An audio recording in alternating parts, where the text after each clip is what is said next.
আমরা বিগত দিনে সাভার অনুষ্ঠানে ছিলাম। সাভারে উন্নয়নের সাথে আমাদের জড়িত, রাজনৈতিক, সামাজিক, অর্থনৈতিক সব কিছুর সাথে আমরা সাভারের সাথে জড়িত।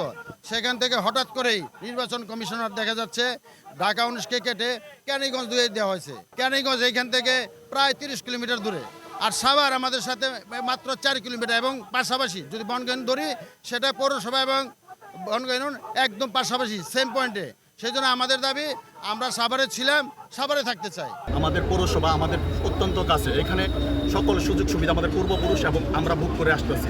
যদি এবারে নির্বাচনে আমাদেরকে কেরানীগঞ্জ দেওয়া হয়, তাহলে কেরানীগঞ্জের প্রার্থী বাছাইয়ের ক্ষেত্রে আমাদের কোনো ভূমিকা থাকবে না, কারণ তাদের সাথে আমাদের কোনো সম্পর্ক নাই।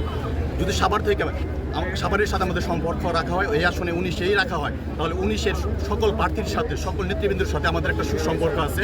এখান থেকে আমরা যোগ্য প্রার্থী বাছাই করে নিতে পারব, এটা আমাদের জন্য সহজ এবং আমাদের প্রত্যেকটি জনগণেরও এই ক্ষেত্রে সবার আগ্রহ আছে যে আমরা সাভারের মানুষ সাভারেই থাকতে চাই। এই দাবি যদি নির্বাচন কমিশন বা সরকার এটা মেনে না নেয়, তাহলে এখানে আমরা বৃহত্তর আন্দোলনের ঘোষণা দেব এবং পরবর্তীতে এই দাবি আমরা আদায় করে ছাড়ব।